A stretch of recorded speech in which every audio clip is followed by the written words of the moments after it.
What is happening, everybody? This is Cody, aka DFS Prodigy, coming to you live, breaking down this upcoming, let me say, fantastic Thursday night football slate. Before we begin, I like wonderful week. Definitely subscribe to the YouTube channel, as tons you'll know.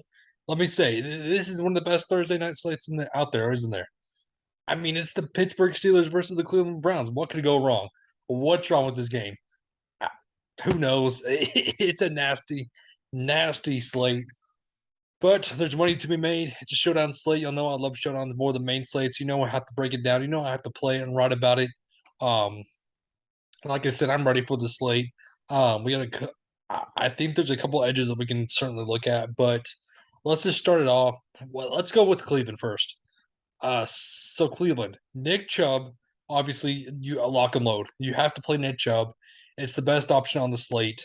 He's bound to score a touchdown in this matchup. He has to score one. I mean, he has not.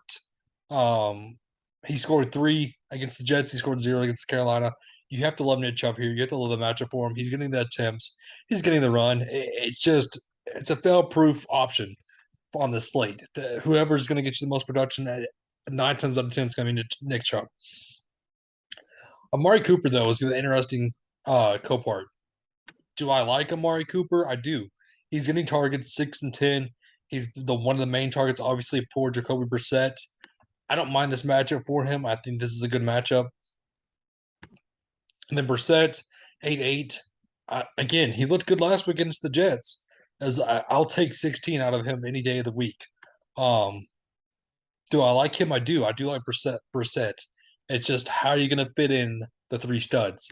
And then you have Kareem Hunt on the outlier at 7-6, who is still getting attempts. He just has not scored.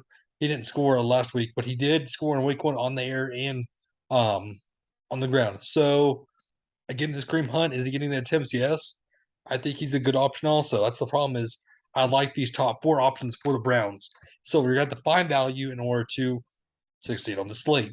Jonathan People-Jones, DPJ. It's a week-to-week thing. 11 targets to one target. Um, again, 5-4. It's a value option. It's not one of my favorites, though.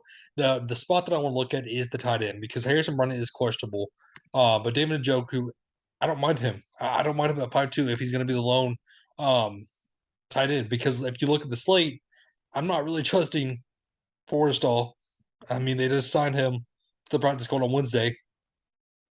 That's the thing is we just need to keep an eye out on the tight end position because they know shutdowns are always obviously all about tight ends. That's how you make money, and you playing Reggie Gilliam at running back. Just don't get me started. Um, but kind of dropping down, Cade York 4-2. It's okay. I'm not playing the Browns defense at 3-8. Anthony Schwartz is the guy I do want to talk about for a minute. Um, I don't mind this. I don't mind this at all for a salary saver if if there's not a backup tight end because he's going to see additional run. I don't mind that at 2-8. I don't mind JFL at 1-4. You're going to have to find some value. Both these guys are seeing snaps. That's the main part. And then trying to drop it down to anybody else. I'm not really looking at.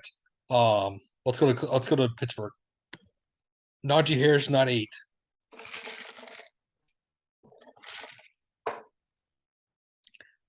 Let's take a minute. 23 and 49. So 9-8, that's a little bit expensive for Najee Harris. Do I trust it? That's the thing. Do I want to trust it? When I can get Nick Chubb much easier as my lone running back. It's just this. It's the Pittsburgh offense. We don't know what to expect. Najee Harris, 9-8. Good luck fitting him into your lineup. That's the problem. Is how am I gonna fit in Brissett, Nick Chubb, and Najee Harris, and if I want Amari Cooper as a stacking option. Um, how am I going to fit in Deontay Johnson, who's putting up good targets? It's just where are the yards? 13.7 fantasy points, 12.5 for 9-2. That's the problem. So I like Deontay Johnson. I like Najee Harris over Mitch Trubisky. But I much rather just drop down the path for my free month at 7,000. That's the main guy I do want to look at. I don't mind going to Chase Claypool at 6-2 as a value.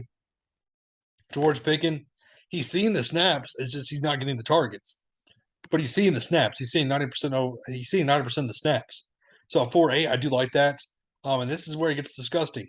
Chris Boswell 4,000. Do I trust the Steelers defense against Chubb? No. Warren 3-2.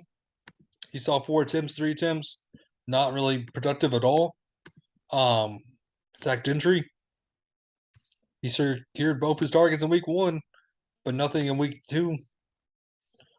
Biddy Snell, 2-2. No touches.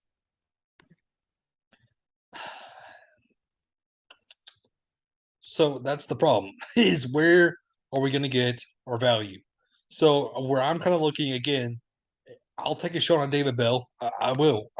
Do I want to? No. Do I like it? No.